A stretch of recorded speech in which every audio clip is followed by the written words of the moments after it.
The Mendon-Honeoye Falls-Lima Sentinel welcomes you to this edition of the Mayor's and Supervisors Weekly Update, brought to you by... Each week, our community makes history. Each week, you make history. And each week, there's only one source to turn to for the first take on history. You know what that is? Subscribe to the Sentinel right now to discover the history being made in your own backyard. The Mendon-Honeoye Falls-Lima Sentinel. More than just your news, it's your history. Hey, welcome everyone to this week's edition of the Mayor's and Supervisors Update. I'm Chris Carosa, publisher of the Mendon-Honeoye Falls-Lima Sentinel, and each week we bring you the goings-on around the towns and villages that we cover. This week we're going to be starting with Jerry out in the town of Rush. Jerry, how are we doing there? Jerry is doing just fine because he is inside where it's warm. It looks like a blizzard outside here in Rush, but you know, we can tolerate it. We'll take it. As far as town business goes, I would like to thank Christine Ferrara for her service as our town finance director for the past year. The reason I'm saying that is because Christine has decided to move back to New York City, where she can be closer to her aging mother and help take care of her a little bit. I'm going to miss Christine, as I think many are. She was a good addition, but you know, people have their personal needs, and that's what she's responded to.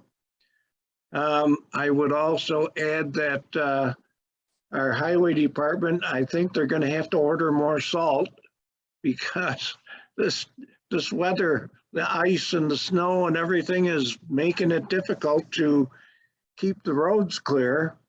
And they're out working. They've been out working. The library roof has sprung another leak, unfortunately, and we're having that fixed. And I look forward to the day when I can say the roof doesn't leak at all. I guess that's about it. All right. Thanks, Jerry. Let me read what Eileen sent before we go to Rick. Eileen is, she couldn't come on at the last minute. She had to do something. She says, this is Eileen Hansen from the mayor of Scottsville, by the way. She says, as mentioned last week, the 2022/2023 budget has been finalized. There will be a public hearing at our next board meeting on Tuesday, March 8th at 7 p.m. to consider the approval of a proposed 2022-23 budget. We have stayed below the tax cap. Our proposed property tax levy increase is 1.06%. The resulting tax rate per thousand is down 0.3056%. A copy of the proposed budget is available on the village website at www.scottsvilleny.org.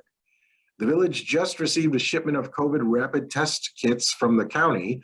They are available at the village office during office hours. We hope students had an enjoyable winter break and are ready to head back to class. Have a great week, everyone. That was from Eileen Hansen, Mayor of Scottsville. And now let's turn it over to the Mayor of Honeoye Falls, Rick Milne. How are we doing there? We're doing okay, Chris. Thank you. It's great to see you and Jerry, and it's always a pleasure to be on. You know, as Jerry was alluding to, as Mother Nature likes to tell us, she rules the roost, and she will let us know when winter is over, and it's not over yet. Quite a bit of snow and icy rain on Friday made some travel a bit challenging, but the storm has not been as much to worry about as the past two storms we've had.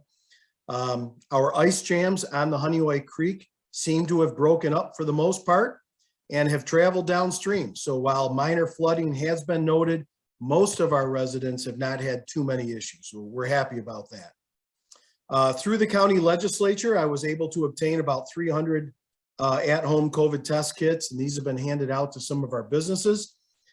From the village standpoint, kind of tag teaming on what Eileen was mentioning, we were able to procure another 1,400 at-home test kits, and we will be planning another mass handout for our local community in the next week or two. We have to try to figure out the timing as we're getting into our village budget again, which we'll talk about I'm not sure when we're going to be able to fit this in, but we'll get them handed out one way or the other. And I'm sure we'll have some at both the village and town hall if need be, but we'd rather do a mass handout if we can. We'll certainly let the Sentinel know when that's going to be. We'll hope to have some sort of a drive-through type operation. As I just mentioned, our village budget workshops are beginning for the 2022-2023 budget. Our first one was this past Saturday, the 26th. We have all Saturday workshops scheduled. So these will be on upcoming Saturdays in March, the 5th, the 12th, and the 19th, all at 8 a.m. at Village Hall in the Village Boardroom. These meetings are indeed open to the public. I do not expect them to be held virtually at this point in time, but that may change and we'll let people know if they do. But the public will be welcome to come. But it's important to note that these are internal workshops and there generally is no public comment. This is not a public hearing per se. And once we get the budget squared away and ready for approval, of course, there will be a public hearing where people can ask questions, state their opinions, et cetera, before that budget is adopted. This past Tuesday on the 22nd, the Village Board of Trustees did meet and we did have two public hearings. The first one was to pass local law number 2 of 2022 regarding the emergency services property tax assessment abatement program for all of our active volunteer firefighters and emergency medical providers. We look forward to having this fully in place. This was unanimously passed after the public hearing held on that date. The village also unanimously passed its comprehensive plan update. Again, this was after a public hearing on the 22nd. We're happy to have this project completed. And my special thanks to village trustee Sherry Stotler for spearheading this project and the great volunteers that were part of this committee. They really worked hard over the last 2 years. I want to stress that this was not a comprehensive plan rewrite or anything like that. It was just a verbiage update and making sure that our up-to-date code and everything was in it. But it was a lot of work and they did a fantastic job. So we're happy to have that behind us.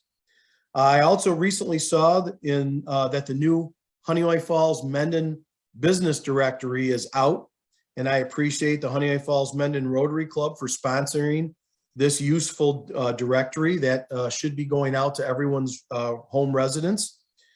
And then lastly, we're in the process of scheduling our Good Vibes Summer Concert Series and hope that the thought of great music in the park on Tuesday evenings will bring a little bit of warmth to you. But keep your Tuesday evenings open this summer, beginning in June from 6 to 8 p.m. each Tuesday night. We'll have some music at Harry Allen Park and hopefully some good food. And we're looking forward to that warmer weather. So, and by the way, Jerry, you're always invited. All right. Thanks, Chris. Appreciate it. Thanks, Rick. Jerry, you got anything more?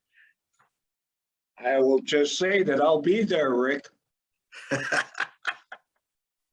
Okay, Mike, it's your turn. How are we doing in the town of Lima?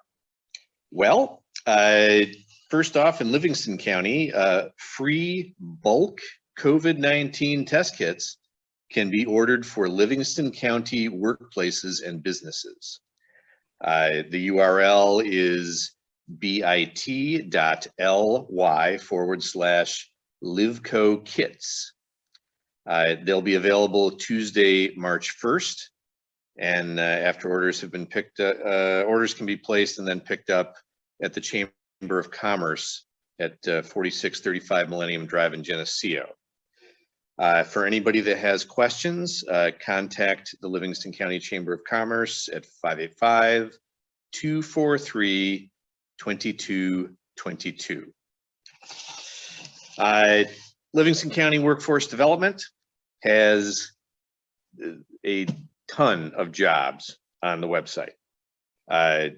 Jobs that are from the most senior level folks down to entry-level positions, many with huge benefits, paid time off, etc. Everything from regional housing specialists and support services at SUNY Geneseo to truck drivers, process operators, managers at Starbucks, toxicology consultants, etc. See the Livingston County website under workforce development. The entire list is there, along with links that will allow you to kind of hone your interviewing skills, beef up your resume, and make appointments to go down and see the workforce development folks who will help you with all of this and match you up with a job in like 4 nanoseconds.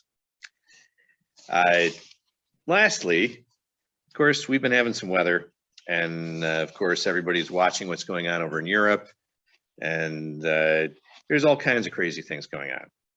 So if you go to the Livingston County website and in the search bar type the word prepare, you'll come up with a list that looks something like this thing here, which is FEMA's list of, it's a preparedness list that the schools send home with kids. Talks about having a 3-day supply of non-perishable food and a can opener and a first aid kit, and the things for your pets and a battery powered flashlight or a radio and all of these other things. Good thing to tack on your refrigerator, and certainly with the way things are going right now, probably not a bad checklist to go and check off so that you've got stuff to be able to sort of shelter in place for a few days in case we need to. And that's all I've got, Chris. All right. Thanks, Mike. All right. Well, with that, I want to thank you all for being here today, and thank you all for listening and watching. Remember, we're here every Sunday at 1 o'clock on our Facebook page and YouTube channel. That's all for now. We'll see you next week. Bye-bye for now. Bye-bye.